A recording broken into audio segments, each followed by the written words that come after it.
Socorro Caro, California. Socorro Caro shot her 3 young sons, all while they were sleeping.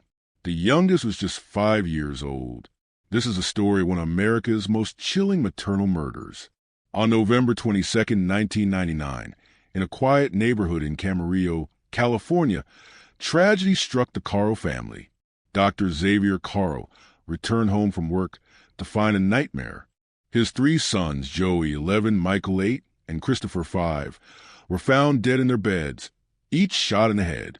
The youngest son, Matthew, just 1 year old, survived the attack. Socorro Caro was found nearby with a gunshot wound to her own head. The murder weapon, a .38 caliber revolver, belonged to Dr. Caro.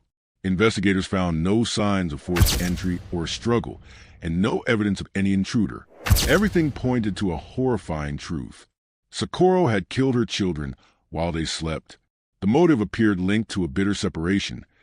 She and her husband had argued earlier that day over their divorce and child custody.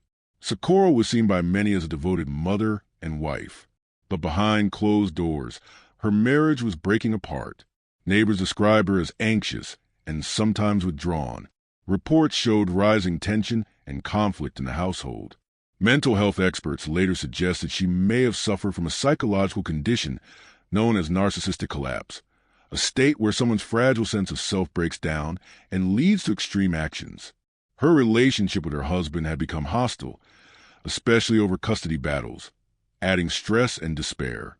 Despite these warning signs, no one expected such a violent outcome. Her attempt to shoot herself may have been staged to avoid blame. The killings were methodical, carried out while the children slept, reflecting a cold, calculated mindset.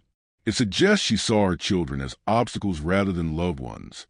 In 2002, Socorro Caro was convicted of 3 counts of first-degree murder with special circumstances and sentenced to death. Her defense argued she was depressed and mentally impaired, but the court rejected those claims. California has not carried out any executions since 2006, so she remains on death row at the Central California Women's Facility. Her case continues to be studied in discussions about maternal filicide and mental health.